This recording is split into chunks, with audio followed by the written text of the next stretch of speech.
الحمد لله رب العالمين والعاقبة للمتقين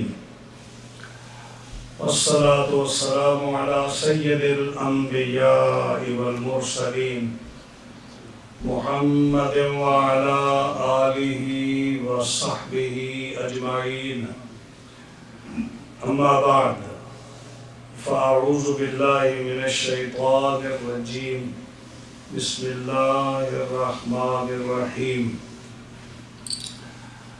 أم لهم شركاء شرعوا لهم من الدين ما لم يأذن به الله ولولا كلمة الفصل لقضي بينهم وإن الظالمين لهم عذاب أليم.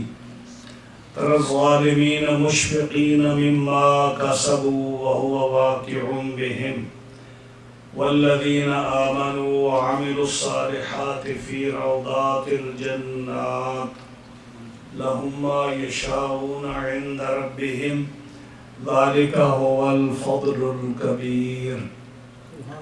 ذلك الذي يبشر الله عباده الذين آمنوا وعملوا الصالحات قل لا أسألكم عليه أجرا إلا المودة في القربى ومن يقترف حسنة نزد له فيها حسنا إن الله غفور شكور.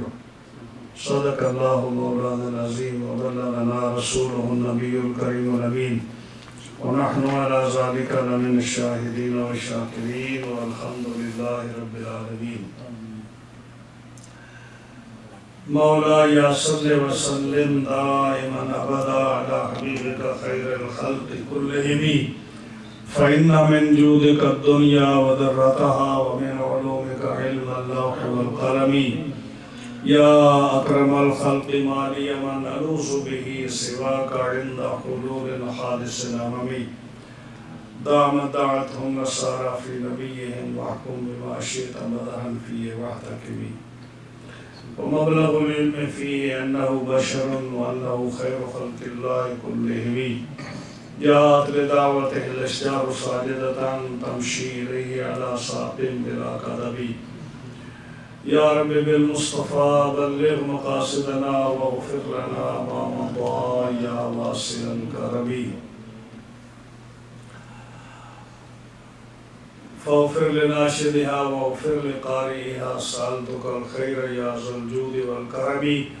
مولاي صل وسلم دائما أبدا على حبيبك خير الخلق كلهم. معززین حاضرین و سامعین کرام، قرآن مجید فرقان حمید برہان رشید سے آج ہم نے 3 آیات کریمہ سورۃ شورى کی تلاوت کی ہے. آیت نمبر 21, 22 اور آیت نمبر 23. انشاءاللہ العزیز آج انہی 3 آیات کریمہ کا ترجمہ اور تفسیر عرض کریں گے. رب تعالیٰ جل شانہ حق بیان کرنے کی توفیق عطا فرمائے، مجھے اور آپ کو اس پر عمل کی توفیق بخشے. گزشتہ درس جو ختم ہوا تھا اس میں ایک تو اللہ تعالیٰ جل شانہ کی اس صفت کا ذکر تھا کہ وہ اپنے بندوں پر بہت مہربان اور لطیف ہے، رزق دیتا ہے جس کو چاہتا ہے اور وہ اپنے بندوں پر بڑا کریم ہے. اور اس کے بعد تھا کہ جو آدمی آخرت کے نیکی چاہتا ہے ہم اس میں برکت دیتے ہیں، اور جو دنیا کے لیے چاہتا ہے تو ہم اس کو اس سے وہی حصہ دیتے ہیں جس کو جو اس کے لیے کافی ہوتا ہے، لیکن ہم اتنا نہیں دیتے جتنا ہم اس کو آخرت میں دینا چاہتے تھے. اس کے بعد ابن ماجہ، ترمذی، امام احمد بن حنبل اور دیگر محدثین نے ایک حدیث پاک نقل کی ہے جو ہمارے لیے، ہر مسلمان کے لیے انتہائی ضروری ہے کہ اس کو ذہن میں رکھیں. حضرت ابو ہریرہ رضی اللہ تعالیٰ عنہ راوی ہے اس حدیث کے کہ نبی کریم صلی اللہ تعالیٰ علیہ وسلم نے ارشاد فرمایا کہ اللہ تعالیٰ ارشاد فرماتا ہے اے ابن آدم میری عبادت کے لیے فارغ ہو جا، یعنی سارے کام چھوڑ دے اور میری عبادت کے لیے اپنے آپ کو مستعد کر لے، تیار کر لے اور اس کے لیے وقت نکال لے۔ جب تو یہ ارادہ کر لے گا کہ میں نے اللہ کی عبادت کرنی ہے، اور عبادت سے مراد یہ نہیں کہ وہ بالکل جو ہے دنیا کے کاروبار چھوڑ دے، حقوق العباد سارے ترک کر دے اور کسی کا کوئی خیال نہ رکھے۔ اور عبادت سے مراد یہ ہوتا ہے کہ اللہ تعالیٰ کے جو احکامات ہیں، جو فرائض ہیں، ان کو پورا کرے، اور اس کے بعد جو ہے جتنی اس سے فرائض کے بعد ممکن کوشش ہو سکے اللہ تعالیٰ جل شانہ کی عبادت کے لیے اپنے آپ کو فارغ کر دے اور تیار کر دے۔ فرمایا جو ایسا کرے گا نا تو میں تیرے دل کو غنا سے بھر دوں گا، غنا سے بھر دوں گا کہ تمہیں کسی کی محتاجی نہیں رہے گی اور تو کسی کا محتاج نہیں ہوگا، دنیا تیری محتاج ہوگی۔ کیونکہ فرمایا کہ الغنا غنا النفس لا غنا المال، آدمی جو ہوتا ہے تو وہ غنی ہوتا ہے دل سے نہ کہ مال سے۔ کئی آدمی ہیں جن کے پاس دولت نہیں ہے، مال نہیں ہے، لیکن وہ ایسے مستغنی ہیں کہ اس کے پاس دائیں بائیں کروڑوں اربوں پتی لوگ ہیں، لیکن ان کو ان کی کوئی پرواہ نہیں ہے۔ اور کئی لوگ جو ہیں ان کی دولت کا کوئی شمار نہیں، اور پھر بھی وہ ایسے حریص اور آنکھوں کے بھوکے ہیں کہ پھر بھی وہ کسی غریب کا مال ہڑپ کرنے سے ذرا بھی نہیں کتراتے، اور پھر بھی ان کا پیٹ نہیں بھرتا۔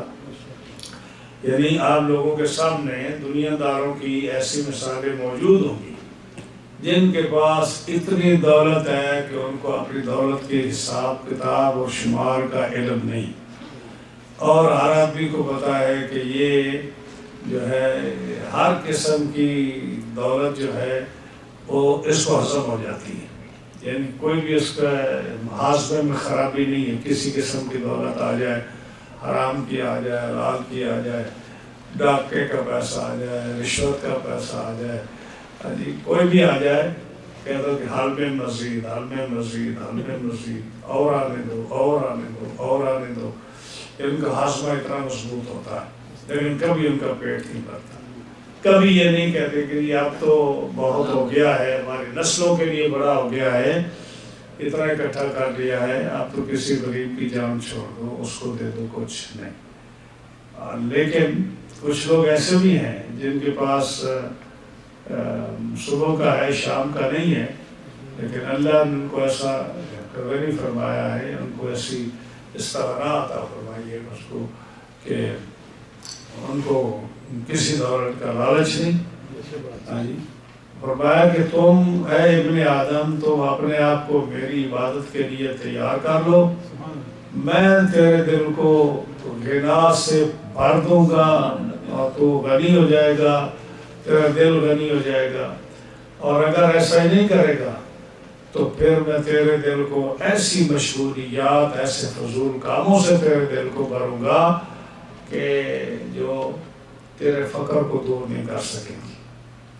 پھر صبح شام کا، صبح کرے گا شام کام، شام کو کرے گا، دن کو کرے گا، تیری فیملی پوری کام کرے گی، ہر قسم ہر طرف تیرے شیئر ہوں گے کمپنیوں میں، ہر طرف سے تمہیں پیسہ آنے والا ہوگا، لیکن تو جو ہے نا اسی طرح بھوکا ہی بھرتا رہے گا۔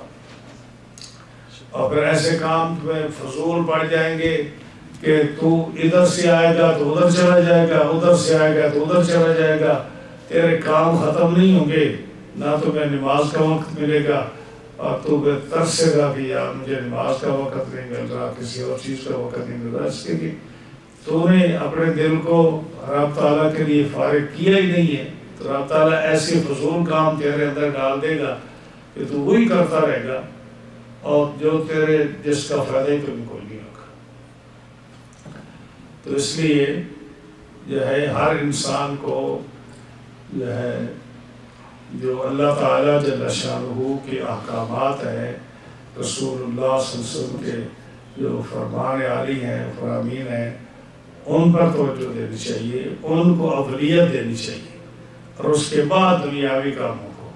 اور اگر ایسا کرے گا تو اس کے سارے کام خود بخود ہوتے چلے جائیں گے۔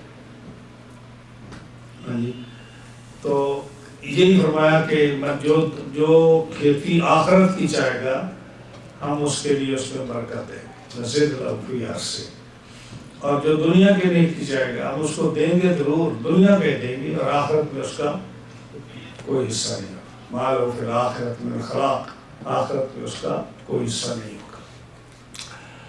باقی فرمایا ام لہم شرکاء شرعوا لہم من الدین ما لم یأذن بہ اللہ۔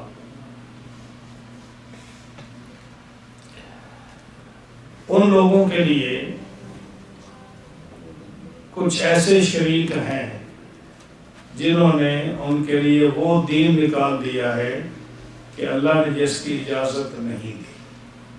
یعنی مشرکین کے جو شریک ہیں، مشرکین جو ہے ان کے کچھ ایسے رہنما ہیں، کچھ ایسے لیڈر ہیں، کچھ ان کے ایسے مقتدا ہیں جنہوں نے ان کے لیے دین ایسے نکال دیے ہیں کہ جن کی اللہ نے اجازت نہیں دی۔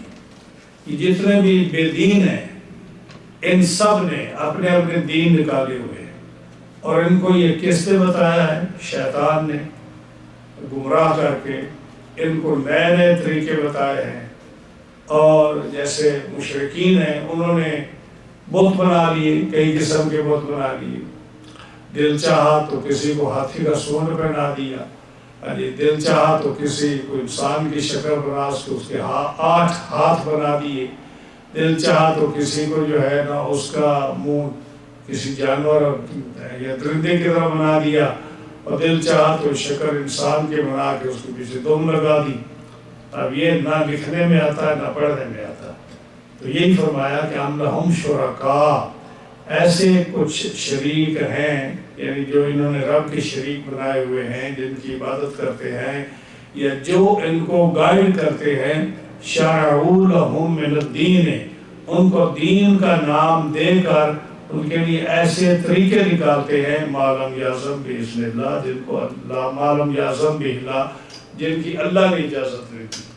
اب یہ جتنے بھی ان بے دینوں کے طریقے ہیں، کسی بھی مذہب کے لے لو، ان کے جو نئے نئے طریقے ہیں، اس کا نہ قرآن میں ذکر ہے، نہ حدیث میں ذکر ہے، نہ کسی اللہ کے کسی فرمان، نہ کسی اللہ کے رسول، اللہ کے کسی نبی نے یہ طریقے، یہ باتیں نہیں بتائیں، لیکن یہ کس نے؟ یہ ان لوگوں نے یہ طریقے نئے نئے نکالے، اور جو ان کو شیطان جو ہے وہ ان کو وحی کرتا ہے، یعنی جو ان کو شیطان ان کو وحی کرتا ہے۔ یہ قرآن مجید میں آتا ہے نا، اس میں غالباً سورہ انعام میں آتا ہے کہ شیطان بھی ان کو وحی کرتا ہے۔ تو شیطان ان کے دل میں یہ بات ڈالتا ہے، ان کے کان میں یہ بات ڈالتا ہے، اور اس کے مطابق یہ اپنے نئے نئے طریقے نکالتے ہیں۔ اللہ فرماتا ہے وَلَوْلَا كَلِمَةُ الْفَصْلِ لَقُضِيَ بَيْنَهُمْ، اللہ نے ایک فیصلہ فرما دیا ہے کہ دار الجزا جو ہے وہ کون سا ہوگا؟ قیامت کا دن ہوگا۔ جو تم یہاں کر لو کرتے رہو، فیصلہ تمہارا جو ہے اس کی جزا، اس کی سزا، اس کا جو نتیجہ ہے وہ ہم قیامت کے دن دیں گے۔ اللہ فرماتا ہے وَلَوْلَا كَلِمَةُ الْفَصْلِ، اگر یہ فیصلہ رب کے ہاں نہ ہو چکا ہوتا تو لَقُضِيَ بَيْنَهُمْ، کب سے ان کا معاملہ صاف کر دیا جاتا۔ یعنی رب نے فیصلہ فرمایا کہ حساب کتاب، جزا، سزا قیامت کے دن ہوگی۔ اب وہ اپنا فیصلہ تو نہیں بدلتا، کہ ان کی شرارتیں دیکھ کر، ان کی شیطانیاں دیکھ کر، ان کے کفریات دیکھ کر آپ کہے کہ نہیں میں ان کو ابھی سزا دیتا ہوں، تو وہ فیصلہ نہیں بدلتا۔ یہی فرماتا ہے کہ ایک فیصلہ ہم نے کر لیا ہے کہ ان کا جو سزا جزا ہوگی وہ قیامت کے دن ہوگی۔ لولا کلمۃ الفصل، اگر یہ بات رب فرماتا ہے میں نے نہ کہی ہوتی اور ایک وعدہ جو ہے کہ یہ لوگوں سے نہ کیا ہوتا، قیامت کے دن مقرر نہ کیا ہوتا، لقضی بینہم، تو کم سے فیصلہ کر دیا جاتا۔ جیسے آپ دیکھتے ہو کہ کئی دفعہ جو آدمی انتہا کی ہٹ دھرمی کرتا ہے، کوئی گستاخی کرتا ہے، تو رب تعالیٰ اس کو سزا اسی وقت دے دیتا ہے۔ کئی لوگوں کے یہ واقعات ایسے ہیں کہ کسی نے ایسا گناہ کیا، ایسی کسی اللہ کے بندے کی توہین کی، ایسی قرآن کی توہین کی، دین کی توہین کی، کہ رب تعالیٰ نے اسی وقت اس کو سزا دے دی، قیامت کا انتظار بھی نہیں کیا۔ تو ایسا ہوتا ہے، لیکن فرمایا کہ جو من جملہ سب لوگوں کا جو حساب کتاب ان کی جزا و سزا کا معاملہ ہوگا وہ قیامت کے دن ہوگا۔ اگر یہ نہ فیصلہ کیا گیا ہوتا، وعدہ نہ ہوتا، تو میں کب سے ان کو سزا دے دیتا۔ وَإِنَّ الظَّالِمِينَ لَهُمْ عَذَابٌ أَلِيمٌ، اور بے شک ظالموں کے لیے دردناک عذاب ہے۔ یہ تو قیامت کو پتہ چلے گا کہ ظالم کو کتنا عذاب ملتا ہے۔ ہم نے کئی دفعہ ذکر کیا ہے کہ اس عذاب کی سے اللہ پناہ دے جو قیامت کے دن انسان کی طاقت سے وہ سزا باہر ہے، انسان اس سزا کو برداشت بھی نہیں کر سکتا۔ اسی لیے جو ہے ایسی باتیں جو حدیث میں نبی کریم صلی اللہ علیہ وسلم نے بیان کی ہیں آج، کہ وہ انسان کی سمجھ میں نہیں آتی۔ مثلا کافر کی جو سکن ہے یہ 42 گز کی ہو جائے گی۔ اب یہ کوئی کسی کو آپ بولے تو کوئی مانتا ہے اس بات؟ اس کی ایک دانت جو ہے وہ احد پہاڑ کے برابر ہوگا، یہ کوئی مانتا ہے؟ ایک کافر کے بیٹھنے کی جگہ ایسی ہوگی جتنا مکہ مسلح مدینہ منورہ کے درمیان فاصلہ ہے، اس اتنی جگہ پر ایک کافر بیٹھے گا۔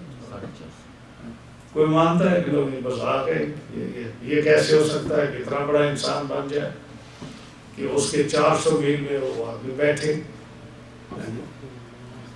لیکن یہ ہے، اب یہ مانتے ہیں نا کہ جی ہمارا قد جو ہے وہ 60 گز ہو جائے گا۔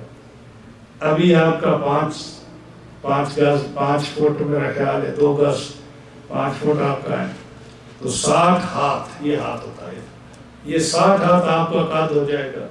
ہر مومن کا قد جو ہے 60 ہاتھ ہوگا۔ عمر اس کی 33 ہو جائے گی، داڑھی نہیں ہوگی، بال نہیں ہوں گے، بالکل خوبصورت نوجوان، جیسے آج دنیا میں انسان بننا چاہتا ہے نا، قیامت کے دن ایسے ہوگا، بغیر داڑھی کے ساتھ بالکل سبحان۔ تو اب اگر جنتی کا قد جو ہے وہ 60 ہاتھ ہو جائے، عمر 33 ہو جائے، جردن مردن، کسی قسم کا بال جسم پر نہ ہو، چمکدار چہرہ ہو، خوبصورت ہو، خوشبودار ہو، سب کچھ، یہ تو مانتے ہیں۔ لیکن کافر کا جو ہے اتنا بڑا قد ہو جانا کہ احد پہاڑ کے برابر، اس سے احد پہاڑ جو ہے یہ 4 میل چوڑا اور 8 میل لمبا ہے، اتنا ایک دانت کافر کا ہو جو 42 گز اس کی سکن ہو جائے، 400 میل کے ایریے میں وہ بیٹھنے والا ہو، تو یہ کیوں ہے؟ غور تو اس پر کرنا چاہیے کہ اللہ تعالیٰ جل شانہ ایسا کیوں کرے گا؟ وہ اس لیے کرے گا کہ آپ کے سامنے دنیا کی مثال ہے، آگ جلاتے ہو آپ، اس میں کبھی آپ کو اتفاق ہوا یا نہیں، آپ تصور کرتے چھوٹی سی کیڑی اگر اس آگ جو چولہا آگ کے گھر میں جلتا ہے، اس چولہے پر چھوٹی سی چونٹی جو ہے وہ پڑے تو اس کو جلنے میں کتنے دیر لگے گی؟ 1 سیکنڈ بھی نہیں لگے گا، اس کا نام و نشان ختم ہو جائے گا۔ تو جہنم کی آگ جو ہے وہ دنیا کی آگ سے 70 گنا زیادہ ہے۔ تو اگر 70 گنا آگ کا تصور کرو کہ آگ جو ہے جہنم کی آگ 70 گنا زیادہ گرم ہے، شعلے اس کے نکل رہے ہیں، 500 میل دور سے اس کی آواز آ رہی ہے، جتنا 500 سال کا سفر، 500 سال کا سفر آدمی کرے تو اس اتنا دور سے اس جہنم کا شور آ رہا ہے، تو کتنی بڑی آگ ہوگی جس کو اتنا گرم کیا گیا کہ پہلے وہ سرخ ہوئی، پھر سفید ہوئی، پھر سیاہ ہوئی، نہیں تو اتنی بڑی آگ جو 70 گنا زیادہ ہے، جو ہزاروں سال اس کو گرم کیا گیا اور رنگ بدلتی گئی، اس میں ایک موجودہ دور کا کافر، یہ 3-4 فٹ کا کافر یہ ڈالا جائے تو اس آگ میں کتنے دیر یہ رہ سکے گا؟ جیسے آپ چیونٹی کو اس چولہے میں ڈالو وہ 1 سیکنڈ میں اس کا وجود ختم ہو جائے گا، اس کا وجود بھی ختم ہو جائے گا۔ تو رب تعالیٰ نے اتنا بڑا جسم کافر کا کیوں بنایا؟ تاکہ اس کو کچھ مرتے ہوئے، اس کو کچھ اس کے جلتے ہوئے، اس کو روسٹ ہوتے ہوئے، اس کو جان نکلتے ہوئے کچھ ٹائم لگے۔ اس لیے حالانکہ اتنی بڑی جہنم میں اتنا بڑا کافر بھی ہو تو پھر بھی اس کے لیے کوئی جو ہے نا گنجائش نہیں ہے زندہ رہنے کی، لیکن پھر بھی اتنا بڑا کافر ہوگا تو کچھ ٹائم تو لگے گا اس کو سزا میں۔ اور پھر جو ہے جو ان کا عذاب ہے اس میں آتا ہے کہ جو وہ پھر دوبارہ زندہ ہوں گے، موت تو نہیں آئے گی لیکن یہ کہ ان کو دوبارہ وہ جسم دیا جائے گا، پھر وہ جلے گا، پھر دوبارہ جسم دیا جائے گا، پھر جلے گا، پھر دوبارہ جسم دیا جائے گا، پھر جلے گا، یہ حال ان کا ہوتا رہے گا۔ اس لیے ان کو اتنا بڑا عذاب ہوگا۔ تو پھر عذاب علیم ہے نا، ان الظالمین لہم عذاب الیم، ان کے لیے سخت ترین عذاب ہے۔ اللہ تعالیٰ مسلمان کو اس سے محفوظ رکھے۔ الظالمین مشفقین مما کسبوا وهو واقع بهم، اور تم اس دن ظالموں کو دیکھو گے مشفقین، وہ ڈرے ہوئے ہوں گے، سہمے ہوئے ہوں گے، مما کسبوا، جو انہوں نے دنیا میں کسب کیا ہے، جو کرتوت کیے ہیں، جو گناہ کیے ہوئے ہیں۔ جب یہ قیامت کے دن اپنے گناہوں کو دیکھیں گے تو وہ عذاب کو دیکھ کر، جہنم کو دیکھ کر وہ ڈرے ہوئے ہوں گے، سہمے ہوئے ہوں گے، وَهُوَ وَاقِعٌ بِهِمْ، اور وہ گناہ، وہ عذاب ان پر واقع ہوگا، تو بچ نہیں سکیں گے، چاہے وہ ڈریں یا نہ ڈریں، وہ اس سے بھاگیں یا نہ بھاگیں، وَهُوَ وَاقِعٌ بِهِمْ، وہ ان پر، وہ عذاب ان پر آئے گا، وہ ان پر تکلیف آئے گی، وہ جہنم میں جائیں گے۔ تو یہ ظالم لوگ جو ہے نا، یہ کافر لوگ، یہ مشفقین، یہ ڈریں گے مما کسبوا، کہ دنیا میں جو کچھ انہوں نے کیا ان کو یہ ہوگا۔ اور جو اللہ کے بندے ہیں، والذین آمنوا وعملوا الصالحات فی روضات الجنات، اور جنہوں نے اچھے عمل کی، ایمان لائے اور اچھے عمل کی، تو وہ تو جہنم کے باغوں میں ہوں گے، فی روضات الجنات، یہ اس میں ہوں گے۔ لہم ما یشاءون عند ربہم، اور ان کے لیے ہوگا کہ جو وہ چاہیں گے ان کو ملے گا۔ ایک مقام پہ فرمایا نا، وَلَكُمْ فِيهَا مَا تَشْتَهِي أَنفُسُكُمْ وَلَكُمْ فِيهَا مَا تَدَّعُونَ، جنتی بیٹھا ہے، اس کا ارادہ ہے کہ جی وہ جو پھل نظر آ رہا ہے نا، وہ بڑا خوبصورت ہے، اس کی خوشبو بڑی ہے، اس کو ذرا چکھنا چاہیے کیسا ہے وہ، بس اس کے دل میں یہ بات آئے گی، وہ ٹہنی اور پھل خود بخود اس کے سامنے آ جائے گا۔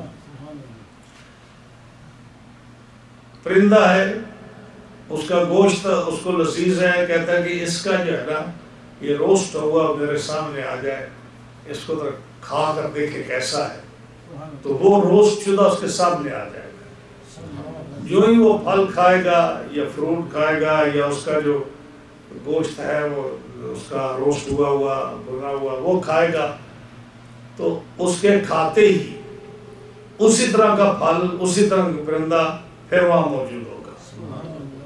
یعنی کہ پھل اب ٹوٹ گیا تو اب وہ ٹہنی خالی ہوگی، اسی طرح کا پھل وہاں موجود ہوگا، اور دوبارہ جب اس کو کھائے گا تو اس کا ٹیسٹ اس پہلے سے اور زیادہ اچھا ہوگا۔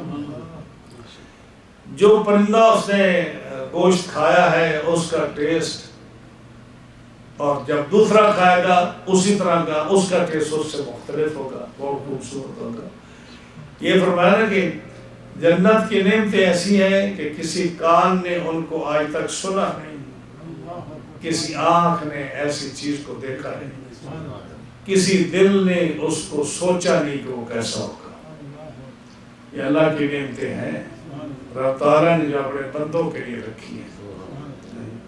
اسی لیے اللہ کے وہ بندے جنہوں نے اپنی زندگیاں گزار دی اللہ رسول کے حکم کے لیے، ان کی اطاعت کے لیے، ان کی رضا کے لیے، اس دنیا فانی کو اس کے اندر نہیں پڑے، وہ غربت میں، فقیری میں، بھوک میں، پیاس میں، روزے کی حالت میں وہ زندگیاں گزار دی، اور انہوں نے اپنی آخرت بنا لی۔ فرمایا فی روضات الجنہ، جنت میں، دنیا میں رب تعالیٰ ان کو چیز دکھا دیتا ہے۔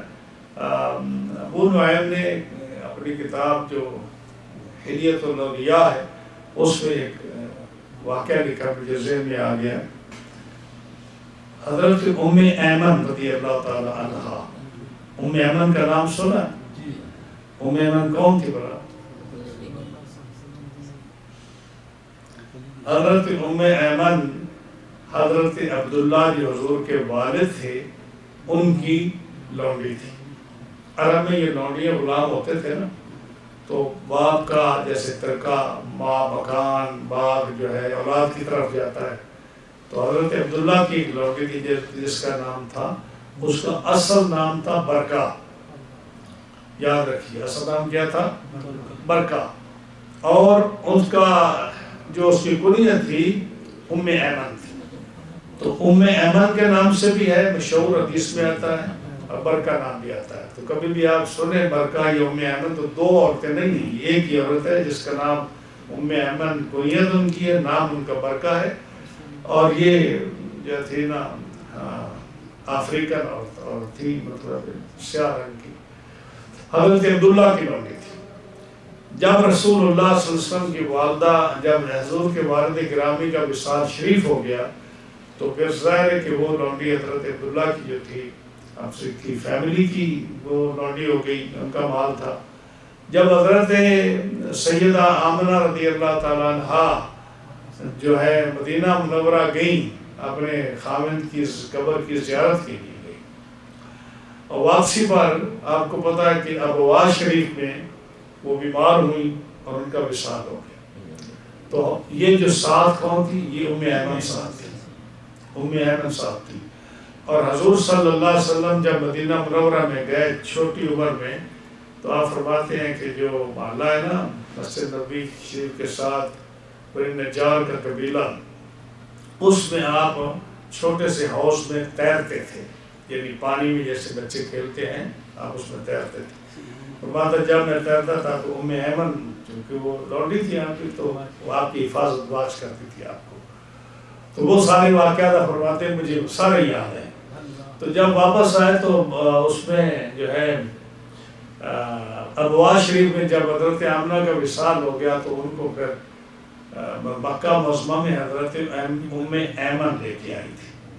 تو ام ایمن چاہے وہ لونڈی تھی لیکن نبی کریم علیہ السلام نے اس کو ماں کا درجہ دیا، مجھے پالا انہوں نے ان کو ماں کا درجہ دیا۔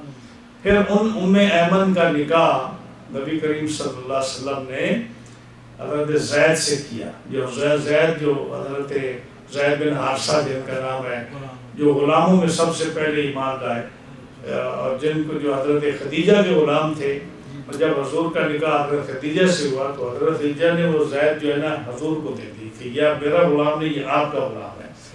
تو زید جو ہے حضور کے غلام ہو گئے۔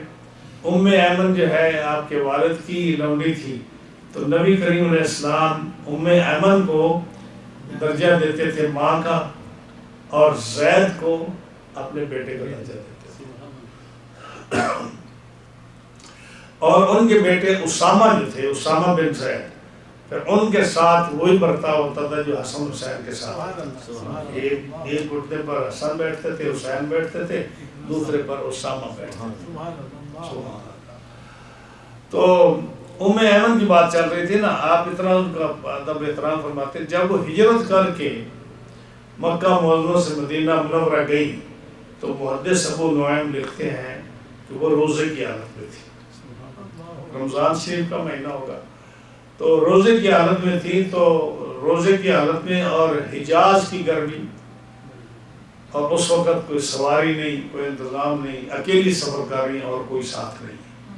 اکیلے سفر کرتے ہوئے جب راستے میں پیاس لگی، گرمی لگی، دھوپ لگی، سفر کی شدت برداشت نہ ہو سکی تو نیند بے ہوشی کی حالت میں ایک پہاڑ کے دامن میں جا کر وہاں گر پڑی، یا سستانے کے لیے وہاں جا کر جا کر رک گئی.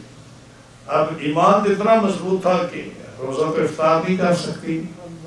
ہاں جی، پانی کے ساتھ ہوگا یا نہیں ہوگا یہ تو اللہ بہتر جانتا ہے، لیکن یہ کہ ان کو پیاس بہت لگی، تھک گئی، گرمی بہت لگی، دن تھا. اور جب شام ہوئی تو آپ نا وہاں جا کر جب رکی تو شام کا وقت ہوا تو دیکھتی ہیں کہ پیاس بہت ہے. تو آسمان سے ایک زنجیر اتری جس میں پانی کا ایک برتن بھی ساتھ ہے. آسمان سے ایک برتن اترتا ہے پانی کا، اور وہ آ کے آپ کے چہرے کے سامنے بالکل آ جاتا ہے. تو آپ کو پیاس تھی تو آپ نے وہ پانی پی لیا. پینے کے بعد اب وہ کہتی ہیں کہ پھر مدینہ منورہ گئی، پھر کتنی زندگی گزاری، بڑا عرصہ آپ زندہ رہی. فرماتی ہیں کہ مجھے پھر اس کے بعد پوری زندگی کبھی پیاس نہیں لگی. اب کبھی کبھی ایسا ہوتا کہ میں کہوں مجھے پیاس کیوں نہیں لگتی، میں گرمیوں میں دوڑتی، گرمیوں میں سخت کام کرتی کہ مجھے پیاس لگے، یعنی مجھے پیاس لگے، کیوں نہیں لگتی مجھے پیاس. لیکن میں گرمیوں میں سخت ترین کام کرتی، دھوپ میں بیٹھتی، دھوپ میں کام کرتی، سخت کام کرتی، لیکن ساری زندگی اس کے بعد مجھے کبھی پیاس نہیں. تو وہ جو پانی اترا تھا وہ کہاں سے آیا تھا؟ جنت کا پانی تھا. تو یہ ایک مثال ہمارے سامنے کبھی کبھی حضور کے صحابہ اور حضور کی وساطت سے یہ مثالیں ہمیں ملتی ہیں. اگر وہ ایک گلاس پانی کا، یہ ڈول پانی کا اترتا ہے اور اس دنیا میں حضرت ام ایمن پی لیتی ہیں، اور ان کو پھر ساری زندگی باوجود سخت کام کرنے کے کہ مجھے پیاس لگے، پیاس نہیں لگتی، تو جنت میں کیا عالم ہوگا، کتنی خوبصورت جگہ، اس کا موسم کیسا ہوگا. جیسے فجر کی نماز سے تھوڑا سا پہلے کا وقت ہوتا ہے، خنکی ہوتی ہے اور بڑا ٹھنڈا موسم ہوتا ہے. فجر کی نماز، نہ پسینہ ہوتا ہے، نہ گرمی ہوتی ہے، نہ دھوپ ہوتی ہے، نہ ٹھنڈ سردی ہوتی ہے. تو جو وہ موسم ہے نا، وہ جیسے روشنی اس کی ہوتی ہے اس طرح کی روشنی ہوگی فجر کی نماز سے پہلے، اسی طرح کا موسم ہوگا، اسی طرح کی آب و ہوا ہوگی، اور وہ جنت کی ہوگی. ظاہر اس سے تو کئی درجے بہتر ہوگی، لیکن یہ حالت ہوگی اس کی. اور سورہ واقعہ پڑھے، اس کے اندر وہ ساری ہے کہ پھل کیسے ہوگی، بیری کیسے ہوگی، جس میں سدر مخضود کا بیری ہوگی، کانٹے نہیں ہوں گے، طلح مندود کیلے ہوں گے، یعنی ہر پھل اس کے اندر موجود ہوگا. جنتیوں کی نعمتوں کا بھی ذکر ہے پہلے رکوع میں، اور دوسرے رکوع میں جائیں تو وہ ذکر ہے اس کا جہنمیوں کا. تو فرمایا کہ جو قیامت کے دن جو ظالمین ہوں گے، جب وہ فیس کریں گے نا اپنے اس عذاب کو جو رب تعالیٰ نے ان کو دینا ہے، اور اس میں وہ پڑیں گے اس واقعہ، اس عذاب میں، تو وہ ڈر رہے ہوں گے کہ جو کچھ ہم نے کیا ہے اب اس کی سزا ہمیں ملنے والی ہے. اور وہ واقعوں میں ملے گی ضرور ان کو، یہ کیسا سکتا ہے کہ ان کو سزا نہ ملے. اور جو ایمان لائے اور اچھے عمل کیے، پھر روضات الجنات، وہ تو جنت کے باغوں میں ہوں گے.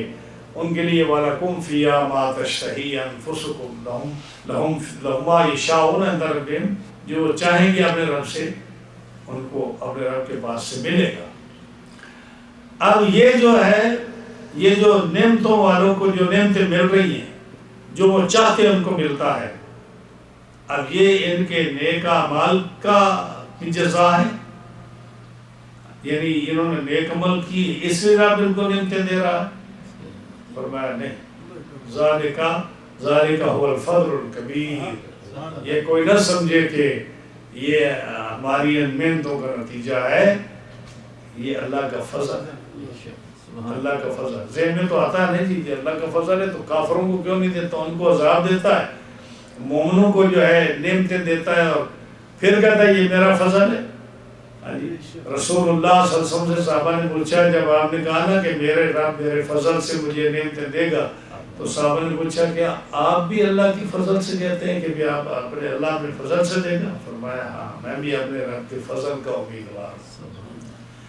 ہاں جی، رب تعالیٰ فرماتا ہے نا وَعَلَّمَكَ مَا لَمْ تَكُنْ تَعْلَمْ، اے محبوب اللہ نے آپ کو وہ علم عطا فرمایا جو آپ نہیں جانتے تھے، جو نہیں جانتے تھے وہ سب دے دیا۔ آگے کیا ہے؟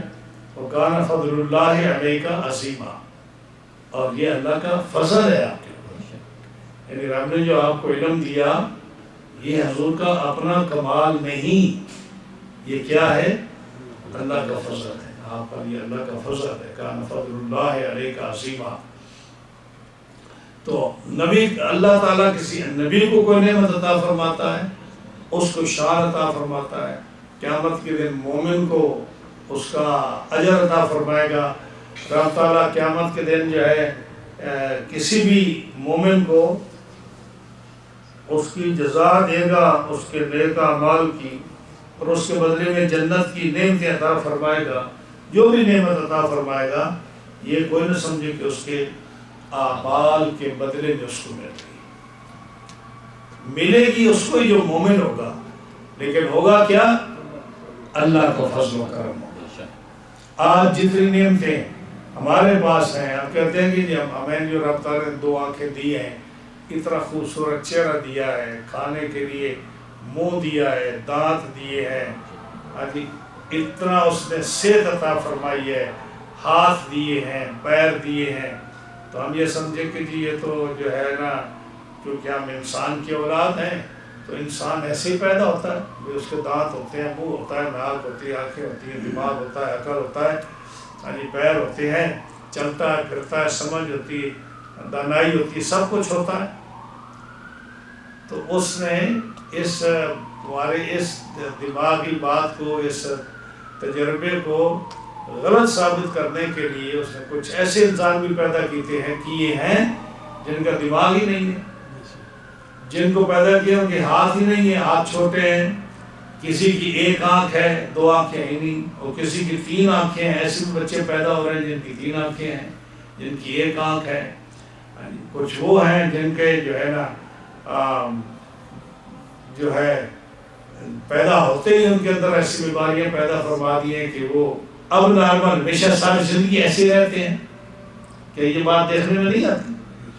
تو جب اللہ تعالیٰ کسی انسان کو کوئی نعمت عطا فرمائے اس پر وہ سمجھے کہ یہ میرے رب کا میرے اوپر فضل ہے، یہ نہ سمجھے کہ جی ہم نے یہ کیا تھا تو ہمیں یہ مل گیا اور ہمارا یہ حق بنتا تھا یہ ایسا ہو گیا، یا یہ دنیا کا ایسا سلسلہ ہی ایسا ہے کہ ابھی یہ چیز ملنی ہے۔ نہیں، جو نعمت ملے گی کان فضل اللہ علیک عظیما، وہ رب تعالیٰ کا فضل عظیم تمہارے پر ہوگا۔ ذالک هو الفضل الکبیر، یہ رب تعالیٰ کا بڑا فضل ہے تمہارے پر جو تمہیں وہ نعمت عطا فرماتا ہے، اس لیے اس کا شکر ادا کیا کرنا چاہیے۔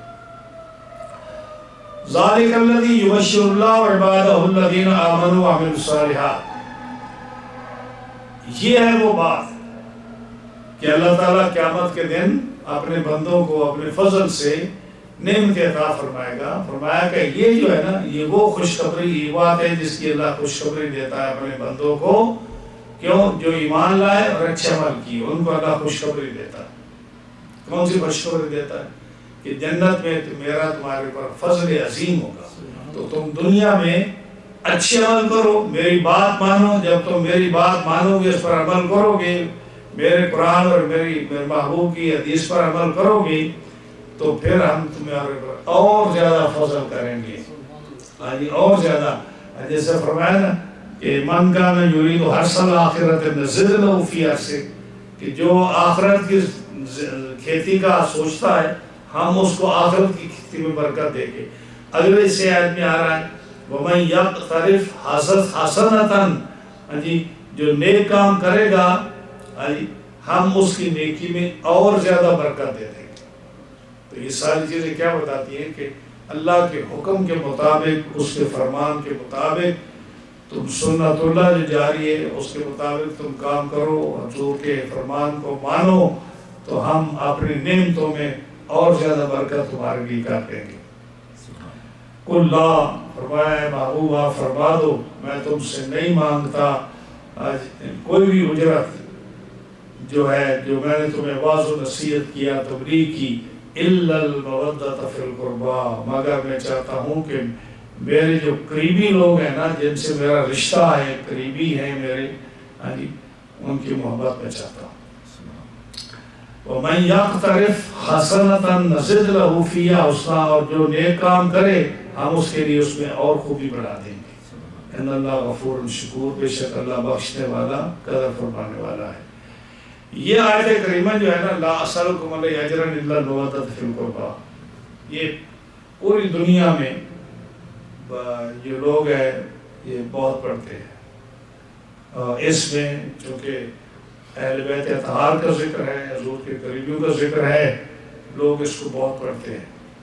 اب ہمارے سامنے دو تین گروپ ہیں، ایک طرف شیعہ ہیں، ایک طرف خارجی ہے، اور درمیان میں کون ہے؟ اہل سنت ہے. یہ مسئلہ خوب سمجھ لیجیے. ہزاروں حدیثیں ہیں جو بے دین لوگوں نے گھڑی ہیں، ہزاروں حدیثیں. اور ایون آپ جیسا میرا جیسا انسان جو ہے نا، وہ فرق نہیں کر سکتا کہ کون سی حدیث صحیح ہے، کون سی حدیث جو ہے وہ گھڑی گئی ہے. علماء نے اسماء الرجال کی جنہوں نے کتابیں لکھی، علماء اسماء الرجال، یہ ایک ایسا علم ہے جو دنیا کے کسی مذہب میں اور کسی سوسائٹی میں نہیں ہے سوائے اسلام کی. یعنی علم حدیث ہے نا، کہ حدیث نبی کریم صلی اللہ علیہ وسلم سے جو روایت کی، حضرت ابوبکر صدیق نے روایت کی، ان سے حضرت علی نے روایت کی، ان سے امام حسین نے روایت کی، ان کے امام زین العابدین نے روایت کی. مثال دے رہا ہوں آپ کو. اور پھر ان سے، ان کے بعد جو ہے زین العابدین سے امام ابن شہاب زہری نے روایت کی، ان سے ان کے شاگرد نے روایت کی. اب یہ 10-15 راوی جو آگے نا، آگے محدثین تک پہنچی، امام بخاری تک، امام مسلم تک، ابن ماجہ، ابو داؤد، جو ہے ان محدثین تک حدیث پہنچی. اب جو ہے محدثین نے نبی کریم علیہ السلام کی اس حدیث کو پرکھنے کے لیے کہ یہ اس میں کہیں کوئی ملاوٹ تو نہیں آ گئی، ہاں جی، اس میں کوئی کمزوری تو نہیں آ گئی، یہ جو ہے سچی حدیث ہے، کیا نبی کریم علیہ السلام نے یہ واقعی فرمایا ہے. تو انہوں نے کیا کیا کہ یہ جو 10-15 راوی درمیان میں ہے نا، ابوبکر صدیق سے لے کر ابن شہاب زہری تک جتنے بھی آئے ہیں، اس کے بعد بھی انہوں نے دیکھا کہ ان کی زندگی کیسے ہے، کیا یہ ان کا چلنا پھرنا کیسے ہے، ان کا اٹھنا بیٹھنا کیسے ہے، ان کا گفتگو کرنا کیسے ہے، ان کا لین دین لوگوں کے ساتھ کیسے ہے. یہاں تک کہ اگر کسی نے بازار میں چلتے پھرتے دیکھا اس محدث کو کہ وہ چل رہا ہے اور پیدل چلتے ہوئے اس نے کھایا پیا ہے، تو اس کی حدیث میں فرق آ جائے گا کہ اس آدمی پر اعتماد نہ کرو جس کو کھانے پینے کا پتہ نہیں. اگر کسی سے ایک دفعہ جھوٹ ثابت ہو جائے تو وہ متہم بالکذب ہو جائے گا، اس کی حدیث میں فرق آ جائے. یہ جو حدیث کی قسمیں ہیں نا، کہ یہ حدیث متواترہ ہے، یہ حدیث مشہورہ ہے، یہ حدیث حسن ہے، یہ حدیث غریب ہے، یہ حدیث متروک ہے، یہ معضل ہے، یہ مرسل ہے، یہ موقوف ہے. یہ ساری حدیث کی جتنی قسمیں ہیں ان قسموں کا مطلب یہی ہوتا ہے کہ اگر راوی جو ہے اس کے اندر فرق آ گیا تو حدیث کے اندر فرق آ گیا. متن جو ہے اس پر کوئی کلام نہیں ہے. جو متن ہے جو حضور صلی اللہ علیہ وسلم سے آیا متن آیا ہے اس میں کلام نہیں ہے. مثلا حدیث جو معدل ہے، معدل حدیث کون سی ہوتی ہے کہ بس 10-15 آدمیوں نے اس حدیث میں کو روایت کیا، 15 راوی مثال کے طور پر اس روایت میں، درمیان میں اکٹھے 2 راوی کو چھوڑ جاتا ہے. یہ اس نے روایت کیا اس سے اب یہ جو ہے نا یہ ڈائریکٹ ان 2 کو چھوڑ کر اس سے کہتا ہے کہ میں نے روایت کیا، یہ 2 کو چھوڑ دیتا ہے، وہ حدیث معدل ہے. حدیث کے جو ہے نا اس کے متن میں کلام نہیں ہے، ان کے راوی میں کلام ہو رہا ہے. اس کی وجہ سے حدیث مشہورہ بن جاتی ہے، حسن بن جاتی ہے. جتنے راوی مضبوط ہوں، جتنے اچھے طریقے سے اس کو بیان کیا جائے. تو اب یہ ایسا علم ہے، اس کی کتابیں محدثین نے لکھ دی. اب کسی کو پرکھنا ہو کہ حدیث ضعیف ہے، یہ حدیث جو ہے یہ موضوع ہے یا حدیث کی کون سی قسم ہے، اس پر اعتماد کیا جا سکتا ہے نہیں کیا جا سکتا، اسماء الرجال کی کتابیں پڑھیں. یہ اور کسی دنیا کے کسی علم میں اور کسی سبجیکٹ میں یہ علم نہیں ہے جتنا یہ ہے اسماء الرجال کا، جس میں پرکھا جاتا ہے کہ محدثین کیسے تھے. ارے محدثین تو ایسے تھے کہ امام بخاری کا واقعہ آتا ہے کہ وہ جب پڑھنے کے لیے گئے تو ان کا استاد جو تھا ان کا گھوڑا بھاگ گیا تھا، اور وہ گھوڑے کو پکڑنے کے لیے اس کے پیچھے دوڑے ہوئے تھے کہ گھوڑا مل جائے مجھے، گھوڑا بھاگ. اب استاد کو دیکھا کہ اس نے نا ایسے چولی کی ہوئی ایسے اور گھوڑے کو بلا رہا ہے، آجا آجا آجا آجا، دانے ہیں اس میں، دانے ہیں. امام صاحب جب گئے تو دیکھا کہ وہ گھوڑا آ گیا اور انہیں پکڑ لیا اور کپڑے کو چھوڑ دیا. تو جولی میں کچھ نہیں تھا، جولی میں کچھ نہیں تھا. امام بخاری نے اس سے حدیث نہیں دی، واپس آ گئے. وہاں جو جانور سے دھوکہ کر سکتا ہے وہ حضور کی حدیث کو کیسے بیان کرے گا؟ تو یہ جو ہے نا اب ہر آدمی حدیث کی بات کرتا ہے، ہر آدمی حدیث کی بات کرتا ہے. حدیث تو ایسا علم ہے، اس کا ایسا نور ہے کہ آپ محدثین کو دیکھیں جو حدیث پڑھاتے ہیں.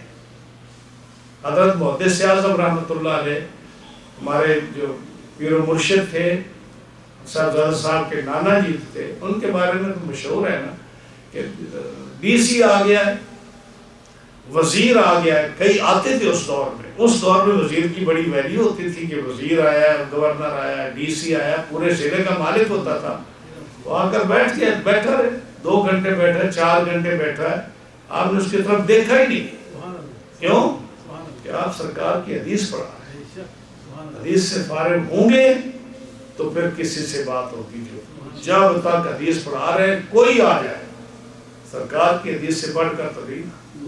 یہ ہے جو محدثین ہیں جنہوں نے حدیث پر کام کیا ہے. حدیث کا نور ان لوگوں کے سینوں میں، ان کے چہرے پر حدیث کا نور نظر آتا ہے جو سرکار کی حدیث پڑھایا کرتے تھے. تو اب کتنی حدیثیں ہیں جو گھڑی گئی ہیں. ہاں جی، آج پڑھ رہا تھا کتاب، انہوں نے بڑی لمبی لسٹ دی کہ یہ جو ہے نا حدیثیں گھڑی ہوئی ہیں اہل بیت کی شان میں. ہمارے سارے علماء دبا دب پڑھتے ہیں وہ حدیثیں. ہاں جی، حالانکہ حدیثیں وہ گھڑی ہوئی ہیں، موضوع حدیثیں ہیں. اور کئی حدیثیں ہیں جو خارجی ہیں، ان کو تو صحیح حدیث ہضم بھی نہیں ہوتی. اہل بیت کی شان میں حدیث آ جائے ان کے پیٹ میں درد شروع ہو جاتا ہے.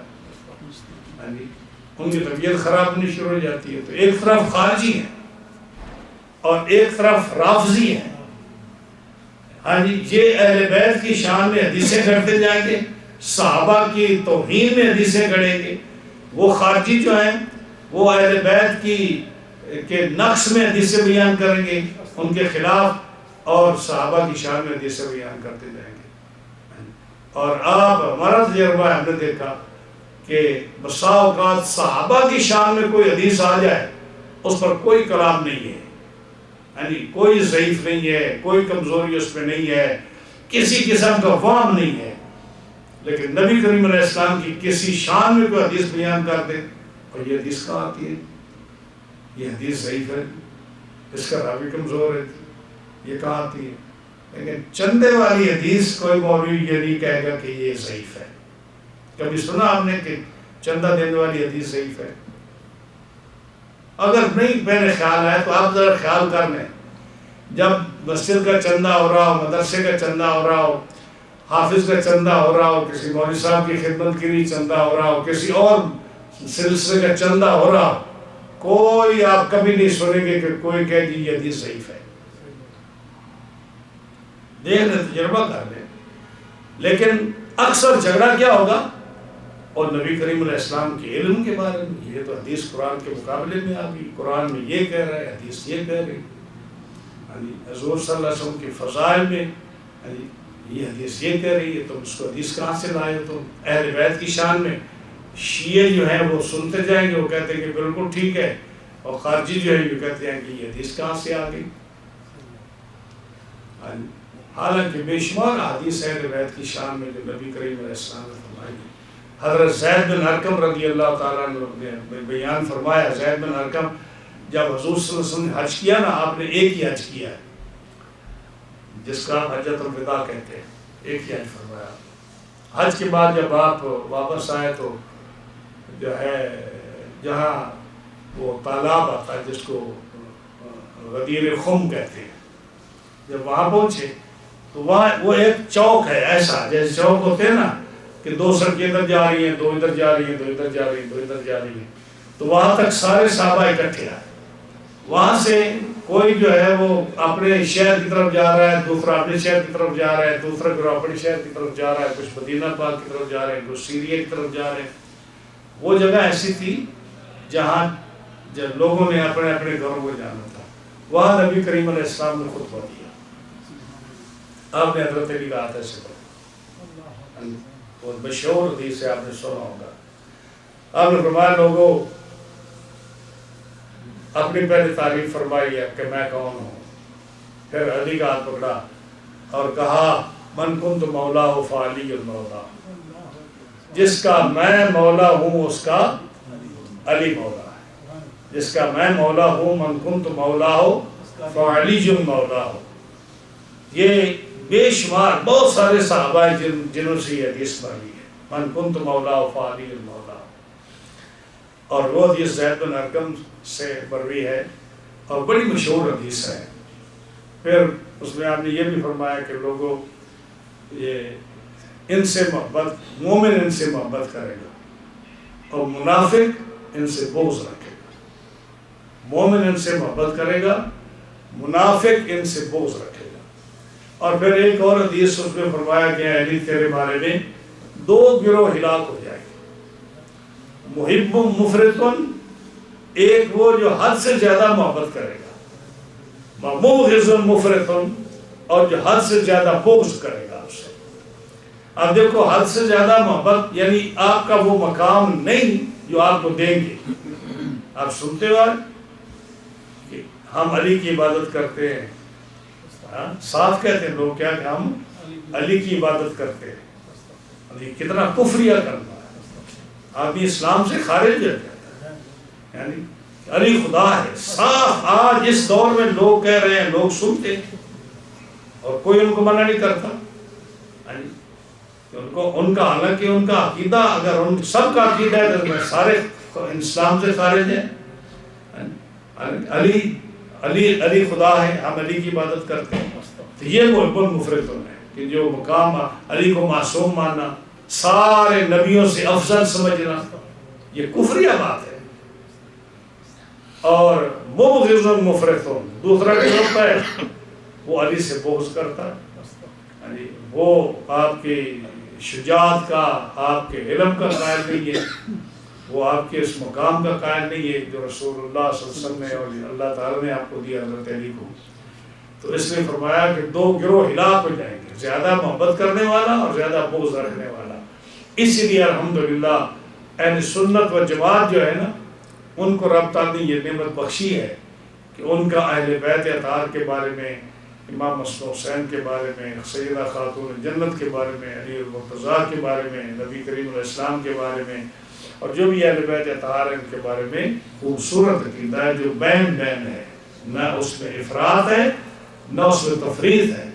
تو دوستو بچو اس بات سے کہ حضرت علی سے نہ اتنی محبت کرو جو ان کو مقام سے بڑھا دے، اور وہ کیا ہے کہ کہنا کہ جی آپ معصوم ہیں، کہتے ہیں نا کہ 12 امام 14 معصوم، سنتے ہو نا، 12 اماموں کے تو ہم بھی قائل ہیں، ہمارے کچھ جاہل لوگ جو ہے نا امامت کے منکر ہیں کہ 12 امام کہاں سے آ گیا، ہماری کتابوں میں موجود ہے کہ امام ہیں، کیونکہ نبی بزرگوں نے لکھا ہے، سن لیا کہ یہ جو 30 سالہ خلافت راشدہ ہے جس کو نبی کریم علیہ السلام نے فرمایا کہ خلافت علی منہاج النبوت، کہ جو ابو بکر صدیق سے لے کر حضرت امام حسن تک جو 30 سال کی خلافت ہے، یہ خلافت نبوت کے طریقے پر ہے، یہ بالکل بیان نہیں ہے جیسے نبی کریم علیہ السلام نے فرمایا جیسے میری نبوت کا زمانہ، جیسے میری نبوت کا زمانہ ہے۔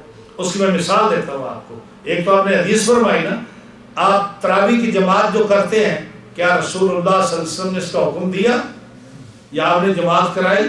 آپ کیوں کرتے ہیں کہ حضرت عمر نے یہ کیا، تو جو کام حضرت عمر نے کیا حضور نے فرمایا یہ میری نبوت کا حصہ ہے، یعنی یہ اسی طرح جیسے میرے دور میں یہ بات ہوئی۔ آپ جمعے کے دن دوسری اذان دیتے ہیں، 2 اذانیں ہوتی ہیں، نبی کریم علیہ السلام کے زمانے میں 1 اذان ہوتی تھی، تو آپ کیوں دیتے ہیں؟ ہم اس لیے دیتے ہیں کہ آپ کے زمانے کی اذان بالکل بیانی اسی طرح جیسا نبی کریم علیہ السلام کے زمانے کی اذان ہے۔ یہ 2 باتیں ہم نے شروع کی ہیں، پہلے نہیں تھی۔ اسی طرح حضرت عمر فاروق کے زمانے میں کچھ اور کام شروع ہوئے، حضرت ابوبکر صدیق نے قرآن مجید جمع کیا، حضور کے زمانے میں قرآن جمع نہیں ہوا، ابو بکر صدیق نے جمع کیا، ہاں جی، تو اس کو ہم حضور کا زمانہ سمجھتے ہیں، اس لیے فرمایا نبی کریم علیہ السلام نے فرمایا علیکم بسنتی وسنت الخلفاء الراشدین المہدیین عضوا علیہا بالنواجذ او کما قال رسول اللہ صلی اللہ علیہ وسلم، تمہارے اوپر لازمی ہے کہ تم میری سنت اور خلفاء راشدین کی سنت کو مضبوطی سے پکڑو۔ عضوا علیہا بالنواجذ، یہ نواجذ ہوتی ہیں داڑیں، داڑوں کے دانتوں کے ساتھ نہیں، داڑوں کے ساتھ پکڑو، کیونکہ داڑوں کے ساتھ پکڑو گے اور دانتوں کے ساتھ پکڑو گے تو فرق ہے۔ دانتوں کے ساتھ پکڑو گے تو جب کپڑا کو کھینچے گا تمہارے دانت باہر آ جائیں گے، داڑوں کے ساتھ پکڑو گے تو کپڑا پھٹ جائے گا، وہ چھوٹے گا نہیں۔ اب پتہ چلا کہ داڑوں کے ساتھ کیوں پکڑو حضور کی سنت کو، کہ تم سنت پر صحیح عمل کر سکو۔ تو خلفاء راشدین کے بعد یہ جو ظاہری خلافت تھی یہ باطنی خلافت کی طرف منتقل ہو گئی۔ یہ اللہ رسول کا یہ خواہش تھی کہ میری اولاد جو ہے وہ دنیا داری میں نہ پڑے، اسی لیے حضرت امام حسن کے بعد امام حسن نے بھی جب 6 مہینے پورے ہوئے، یعنی جب 30 سال پورے ہو گئے، تو آپ نے خلافت جو تھی نا حکومت وہ کس حوالے کر دی؟ حضرت امیر معاویہ۔ اب حضرت امیر معاویہ کو سلطان کہتے ہیں، وہ خلافت ان کے پاس نہیں ہے، اگرچہ وہ سلطنت جو تھی، وہ حکومت جو تھی، جو بادشاہی تھی، وہ بھی رسول اللہ صلی اللہ علیہ وسلم کی بادشاہی تھی، کیونکہ آپ بھی تو صحابی رسول ہیں، آپ کی بات حضور کی بات ہے، وہ صحابی رسول ہیں، لیکن یہ وہ خلافت نہیں ہے جو ابو بکر صدیق کی خلافت ہے۔ حضرت امیر معاویہ کی حکومت وہ خلافت نہیں تھی جو فاروق اعظم عثمان غنی حضرت علی امام حسن کی تھی۔ امام حسن کے بعد اب وہ ٹرانسفر ہو گئی روحانی طور پر، اس کے بعد ہے کہ امام حسن کے بعد امام حسین، پھر امام زین العابدین، پھر امام محمد باقر، امام جعفر صادق، امام موسیٰ کاظم، یہ چلتے چلتے پھر جب امام حسن عسکری امام مہدی کے بعد یہ آ گئی ان کے پاس، امام حسن عسکری کے بعد آ گئی حضرت غوث پاک کی طرف، اور ہمارے علماء نے لکھا کہ یہ 13ویں امام ہے حضرت غوث پاک رضی اللہ تعالیٰ، اور کے بعد پھر یہ ڈائریکٹ جائے گی امام مہدی کے پاس جائے گی۔ تو یہ ہماری کتابوں میں ہمارے بزرگوں نے لکھا ہے، 12 اماموں کو مانتے ہیں کہ ان کو خلافت باطنی عطا ہوئی ہے، اس کا انکار نہیں کر سکتے ہم، لیکن 14 معصوم والی بات جو ہے وہ یہ کہتے ہیں کہ شیعہ یہ کہتے ہیں کہ 12 معصوم، 12 یہ امام یہ بھی معصوم ہے، اور 13ویں حضرت خاتون جنت معصوم ہے، اور 14 رسول اللہ صلی اللہ علیہ وسلم معصوم ہے تو یہ 14 معصوم ہے. سنا کبھی آپ نے پہلے؟ شیعہ یہ کہتے ہیں یہ 14 معصوم ہے اور 12 امام ہیں. لیکن یاد رکھیے 12 امام جو ہے یہ روحانیت کے امام ہیں اور طریقت کے امام ہیں. ہمارے بہت سارے علماء نے اس کو لکھا ہے. حضرت اعلیٰ امام اعلیٰ اہل سنت اعلیٰ حضرت نے بھی اس بات کو لکھا ہے اور اس کو جو ہے اس کو عبد الرحمن جامی نے بھی لکھا ہے اور دیگر علماء نے بھی اس بات کو لکھا کہ یہ ہمارے ائمہ ہیں جو طریقت کے امام ہیں. لیکن بہرحال ہم ان کو معصوم نہیں مانتے. امام ضرور ہیں لیکن معصوم نہیں مانتے. ان کا بڑا مقام ہے, ان کے بڑے فضائل ہیں اور رسول اللہ صلی اللہ علیہ وسلم نے ان کو باطنی علوم سے نوازا, ان کو علوم ملے ہیں. تو یہ حدیث جو ہے نا لا اسألکم, اس میں آخری شان نزول بیان کر کے ختم کرتا ہوں کہ وقت نہیں ہے. جب حضور صلی اللہ علیہ وسلم مکہ معظمہ سے مدینہ منورہ آئے تو صحابہ جو تھے انصار صحابہ انہوں نے دیکھا کہ حضور صلی اللہ علیہ وسلم کے بہت مہمان آتے ہیں اور آپ جو ہے مصروف رہتے ہیں دین کے کاموں میں اور ہمیں جو ہے آپ تبلیغ فرماتے ہیں تو ہم جو ہے کیسے ان کو کوئی خاص انکم کا ذریعہ نہیں ہے. مہمان آتے ہیں, آپ کے خاندان ہیں, آپ کی بیویاں ہیں, ہاں جی, تو ان کا کوئی کیا کریں. تو سوچ کے انہوں نے کہا کہ ہم کچھ اکٹھے کر کے پیسے یا کچھ مال دولت جو ہے حضور کی خدمت میں پیش کریں. تو انہوں نے یہ سوچا. تو جب جو ہے اکٹھا کر لیا کچھ تو پھر ڈرتے حضور کی خدمت میں حاضر ہو گئے.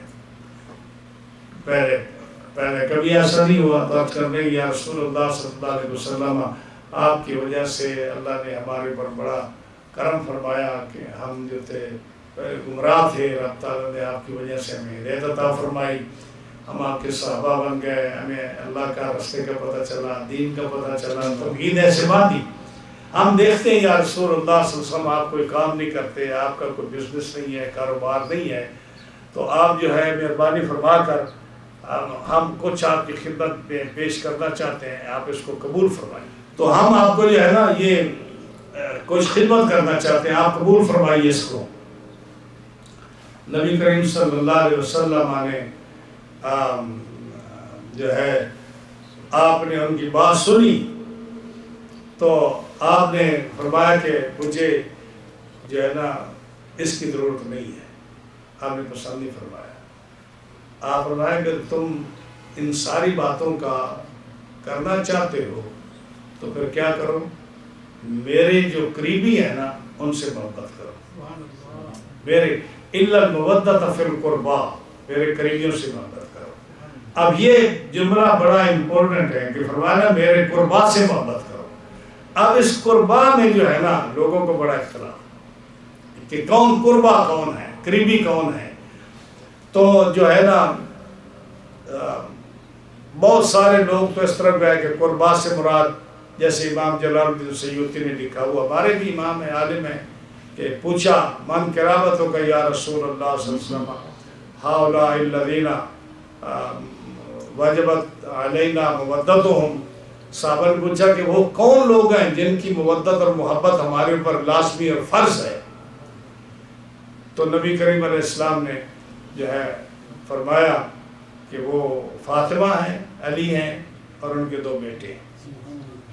ان 4 کا ذکر آیا, آپ نے یہ فرمایا. یہ بھی حدیث پاک آتی ہے. قرآن کی تفسیر جو ہے نا اس کی تفسیر علماء نے, امام جلال الدین سیوطی نے اور دیگر علماء نے یہ حدیث بیان فرمائی کہ یہ جو ہے نبی کریم علیہ السلام نے فرمایا کہ ان کی محبت تمہارے پر واجب ہے. بعض نے کہا کہ قربا سے مراد جو ہے حضرت عبداللہ بن عباس, ان کے شاگرد تھے ایک حضرت سعید بن جبیر. جب کس نے مسئلہ پوچھا عبداللہ بن عباس سے تو سعید بن جبیر بول پڑے. انہوں نے کہا یہ 4 جو میں نے ابھی ذکر کی. تو عبداللہ بن عباس نے کہا آپ نے جواب دینے میں جلدی کر دی, آپ نے جواب دینے میں جلدی کر دی. تو پھر انہوں نے کہا اس کا جواب یہ ہے کہ قربا سے مراد کیا ہے کہ نبی کریم علیہ السلام عرب میں جو آپ کا رشتہ تھا تمام عرب کے قبیلوں کے ساتھ آپ کی رشتہ داری تھی. یعنی آپ کا جب سلسلہ دیکھو نا نسب آپ کا، تو ہر قبیلہ کسی نہ کسی طریقے سے آپ کا رشتہ دار بنتا تھا. آپ ان کے ساتھ ریلیشن شپ تھی آپ کی، یعنی کہیں سے آپ کے ماں باپ کا رشتہ ہے، کہیں کہ آپ کے دادے کا رشتہ ہے، کہیں سے کسی کا ہے، سارے عرب کے قبیلوں کے ساتھ ایک رشتہ ہے. عبداللہ بن عباس نے کہا کہ نبی کریم صلی اللہ علیہ وسلم نے فرمایا کہ تم جو میری بات نہیں مانتے ہو، میری مخالفت کرتے ہو، میں تم سے یہ مانگتا ہوں کہ مجھے دولت نہ دو، لیکن جو میرا رشتہ تم لوگوں کے ساتھ ہے اس کا تو کم از کم لحاظ رکھو. قربا کے یہ معنی ہے. بعض علماء نے لکھا کہ قربا سے مراد جو حضور کے جتنے بھی رشتہ دار ہیں، انصار ہیں، مہاجرین ہیں، حضرت عمر اور ابو بکر صدیق آپ کے سسر ہیں، عثمان غنی اور حضرت علی آپ کے داماد ہیں، ابو العاص آپ کے داماد ہیں، اسی طرح کر کے جو آپ کے رشتہ دار ہیں نا سارے، کسی طرح سے بھی آپ کا رشتہ جن کے ساتھ ہوتا ہے ان کے ساتھ محبت کرو. تو خلاصہ یہ ہے کہ جن کے ساتھ حضور کی نسبت ہے ان کے ساتھ محبت کرنا یہ عین ایمان ہے. باقی رہا کہ اگر اہل بیت ہیں تو اہل بیت سے مراد جیسے شیخ عبداللہ محدث رحمۃ اللہ نے لکھا ہے کہ اہل بیت آل بنو ہاشم ہیں، حضور کے ازواج مطہرات ہیں، اور یہ اہل بیت جو حضور کی اولاد ہیں یہ نبی کریم علیہ السلام کی اہل بیت پاک ہے. یہ اہل سنت و جماعت کا عقیدہ ہے، اور یہ ہے تو ان کی حق نازل ہوئی. بہرحال اس میں اہل بیت کے ساتھ، حضور کے قریبیوں کے ساتھ، رشتہ داروں کے ساتھ، اور جہاں جہاں حضور کے ساتھ نسبت کسی کی ہے، چاہے وہ انصار ہوں، چاہے وہ مہاجر ہوں، صحابی ہوں، یا آپ کے ازواج مطہرات ہو، آپ کی اولاد ہو، آپ کا خاندان ہو، جس کے ساتھ سرکار کا تعلق ہے اس کے ساتھ محبت کرنا، یہی مقصد ہے اس بات کا. اور اہل بیت کے ساتھ تو بہت زیادہ محبت جو آپ نے اس کے ارشاد فرمایا ہے، کئی احادیث اس میں ہیں. رب تعالیٰ جل شانہ ہماری اس درس کو اپنی بارگاہ عزت میں قبول و منظور فرمائے، اور رب تعالیٰ ہمیں اہل بیت کی محبت نصیب فرمائے. ما علینا الا البلاغ.